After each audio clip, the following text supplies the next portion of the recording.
Hello friends, मैं हूं आपका दोस्त संदीप और स्वागत है आपके मेरे चैनल में जिसमें हम डिस्कस कर रहे हैं जावा लैंग्वेज पर। और आज का हमारा टॉपिक है मेथड ओवरलोडिंग। इससे पहले हमने इनहेरिटेंस पर डिस्कस कर लिया है और यदि आपने वो वीडियोस नहीं देखे हैं तो उन वीडियोस को आप जरूर देख लें। साथ ही साथ यदि आप हमारे चैनल पर पहली बार आए हैं तो चैनल को सब्सक्राइब करें और बेल आइकन को प्रेस करें जिससे कि आपको लेटेस्ट वीडियो की नोटिफिकेशन सबसे पहले प्राप्त हो सके। चलिए शुरू करते हैं आज का टॉपिक। तो जैसे कि यहाँ पे डेफिनेशन लिखी हुई है मेथड ओवरलोडिंग। अब यहाँ पे जो मेथड ओवरलोडिंग है एक्चुअल में किसका कंसेप्ट है? पॉलीमॉर्फिज्म का कंसेप्ट है। मींस ये किसके अंतर्गत आता है? पॉलीमॉर्फिज्म के अंतर्गत आता है। अब थोड़ा सा पहले समझते हैं पॉलीमॉर्फिज्म क्या होता है। देखिए, ऊप्स का एक कंसेप्ट है पॉलीमॉर्फिज्म। ये दो शब्दों से मिलकर बना हुआ है, पॉली और मॉर्फोस। ठीक है, ये ग्रीक वर्ड्स हैं। पॉली का मीनिंग होता है मैनी और मॉर्फोस का मीनिंग होता है फॉर्म्स। मीन्स यदि हम किसी एक कंसेप्ट के मैनी फॉर्म यूज कर रहे हैं तो वो चीज क्या कहलाती है? पॉलीमॉर्फिज्म कहलाती है। अब पॉलीमॉर्फिज्म यहाँ पे दो प्रकार की होती है। पहला जो होता है वो है हमारा कंपाइल टाइम पॉलीमॉर्फिज्म,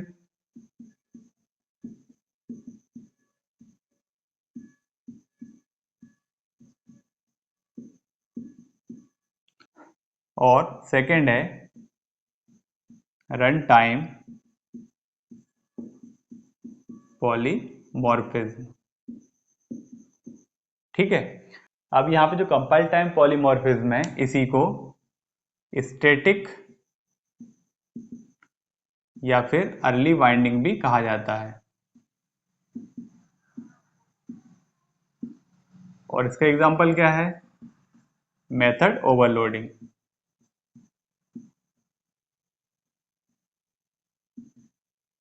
ओके, इसी तरह जो रन टाइम पॉलीमॉर्फिज्म है इसको डायनेमिक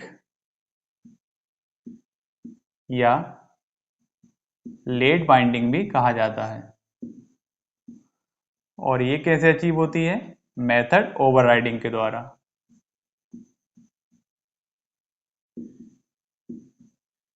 ठीक है, मीन्स ओप्स का जो कंसेप्ट है वो ये कंसेप्ट क्या है? पॉलीमॉर्फिज्म, जिसमें किसी एक मेथड के मैनी फॉर्म्स हम बता सकते हैं। और ये जो पॉलीमॉर्फिज्म है जावा में दो तरह से अचीव की जाती है, एक कंपाइल टाइम के द्वारा, दूसरा रन टाइम के द्वारा। यदि कंपाइल टाइम के द्वारा अचीव करना है तो वहां पे हम किसका कंसेप्ट यूज करते हैं? मेथड ओवरलोडिंग का, जिसका आज हम डिस्कस करने वाले हैं। और एक और होता है मेथड ओवरराइडिंग, जिसको हम नेक्स्ट वीडियो में डिस्कस करेंगे। यहाँ पे कंपाइल टाइम पॉलीमॉर्फिज्म को ही स्टैटिक बाइंडिंग या फिर अर्ली बाइंडिंग भी कहा जाता है। सेम रन टाइम पॉलीमॉर्फिज्म को डायनेमिक या फिर लेट बाइंडिंग भी कहा जाता है। आज की जो टॉपिक है वो है हमारा मेथड ओवरलोडिंग। अब देखते हैं मेथड ओवरलोडिंग की डेफिनेशन। तो देखिए, method overloading is a mechanism in which A class allows more than one method with same name but different prototype. ठीक है, अभी अब ये तो हम समझ चुके हैं कि मेथड ओवरलोडिंग किस में आता है? पॉलीमॉर्फिज्म में आता है। पॉलीमॉर्फिज्म मीन जहां पे हम एक से ज्यादा फॉर्म यहाँ पे डिफाइन कर सकते हैं। अब एक से ज्यादा फॉर्म अगर हम डिफाइन कर रहे हैं मेथड के, तो वहां पे क्या है? उसका नाम तो सेम रहेगा लेकिन प्रोटोटाइप अलग अलग रहेंगे। ठीक है, दैट मीन्स यदि आप मेथड ओवरलोडिंग के कंसेप्ट यूज कर रहे हो तो आपको क्या क्या ध्यान देना है? मेथड का जो नाम है वो हर बार क्या रहेगा? सेम रहेगा। ठीक है, same name. Second, same class, means जिस क्लास में आपने एक मेथड यूज किया हुआ है उसी क्लास में ही आपको दूसरी मेथड भी यूज करना है। क्लास आपको सेम रखना है। थर्ड, बट के लिखा हुआ डिफरेंट प्रोटोटाइप। डिफरेंट प्रोटोटाइप या फिर हम इसको बोलते हैं डिफरेंट आर्गुमेंट। ठीक है, अब डिफरेंट यहाँ पे किस किस तरह से हो सकता है? तो यहाँ पे तीन चीजें हैं। फर्स्ट, नंबर ऑफ आर्गुमेंट अलग अलग हो सकते हैं। सेकंड, ऑर्डर ऑफ आर्गुमेंट अलग अलग हो सकते हैं। और थर्ड, टाइप ऑफ आर्गुमेंट भी अलग अलग हो सकता है। इन तीन में से कोई सा भी आप यूज कर सकते हो। ठीक है, मीन्स प्रोटोटाइप डिफरेंट होना चाहिए। यहाँ पे रिटर्न टाइप को कंसिडर नहीं किया जाता है। रिटर्न टाइप के लिए यहाँ पे कोई कंसेप्ट नहीं है। रिटर्न टाइप सबके सेम हो सकते हैं और अलग अलग भी हो सकते हैं, इसका कोई मीनिंग यहाँ पे नहीं है। आपको किस बात पर ध्यान देना है कि जो भी आपने पैरामीटर लिए हुए हैं उन पैरामीटर का या तो नंबर संख्या अलग अलग हो, जैसे किसी में 3 है, किसी में 2 है, किसी में 4 है। ऑर्डर अलग अलग हो सकता है। ऑर्डर का मीनिंग ये है, जैसे मान लीजिए एक मेथड में यहाँ पे लिखा हुआ है इंट और फ्लोट लिखा हुआ है, ठीक है। अगर हम इनका ऑर्डर चेंज कर दें, फ्लोट को हम इस तरफ कर दें और इंट को हम इस तरफ कर दें, तो ये दोनों अलग अलग माने जाएंगे। Type of argument, type of argument का मीनिंग ये है, जैसे मान लीजिए यहाँ पे इंट है और यहाँ पे फ्लोट है, ठीक है। अब यहाँ पे हम मान लीजिए इंट कर देते हैं और यहाँ पे भी इंट कर देते हैं, तो ये कॉम्बिनेशन भी अलग अलग हो गया, ठीक है। नंबर ऑफ आर्गूमेंट, जैसे मान लीजिए यहाँ पे 2 है और यहाँ पे हमने 3 ले लिए, तो ये भी अलग अलग है। इस तरह से हम मेथड का नाम सेम रखेंगे, क्लास भी सेम रहेगी, लेकिन प्रोटोटाइप क्या होने चाहिए, उनके अलग अलग होने चाहिए। तो ये तीनों कंडीशन यदि सेटिस्फाई होती है तो वो चीज़ क्या कहलाएगी, मेथड ओवरलोडिंग कहलाएगी। मेथड ओवरराइडिंग भी कुछ इसी तरह से है, लेकिन थोड़ा सा उसमें डिफरेंस होता है, जिसको हम नेक्स्ट वीडियो में डिस्कस करेंगे। अभी हम समझते हैं एक एग्जाम्पल के द्वारा कि मेथड ओवरलोडिंग किस तरह से अचीव की जाती है। अब हम देखते हैं यहाँ पे एक प्रोग्राम, ठीक है। तो प्रोग्राम हम यहाँ पे इस तरह से देखना है कि जिसमें हम ओवरलोडिंग के कंसेप्ट भी यूज कर सकें। अब जैसे हम यहाँ पे सॉल्व करने वाले हैं, मान लीजिए हमारे पास है एरिया ऑफ सर्कल, ठीक है। एरिया ऑफ सर्कल क्या होता है, पाई आर स्क्वायर, और इसी तरह एक होता है एरिया ऑफ इलिप्स, इसका फॉर्मूला होता है पाई ए बी, ठीक है। अब इसके लिए हम एक प्रोग्राम बनाएंगे जिसमें हम मेथड ओवरलोडिंग का कंसेप्ट यूज करेंगे।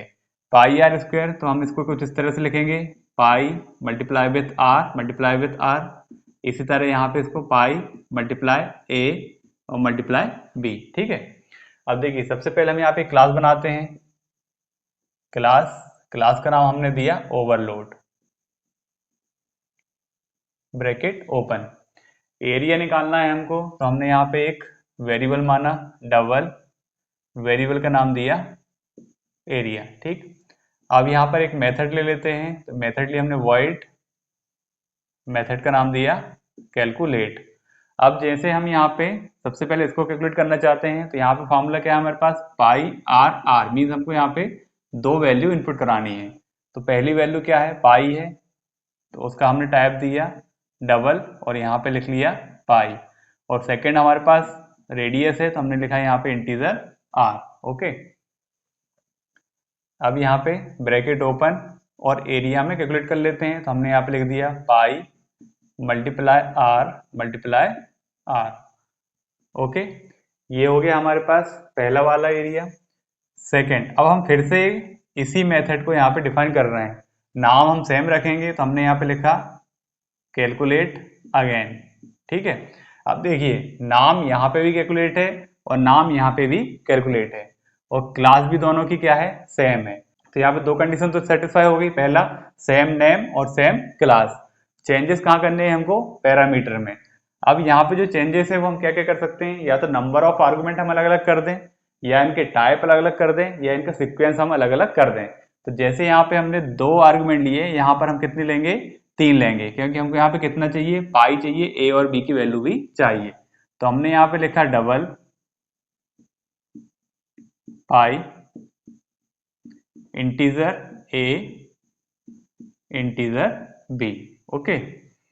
करली ब्रैकेट ओपन, एरिया कैलकुलेट कर लेते हैं, pi multiply with a multiply with b semicolon, okay.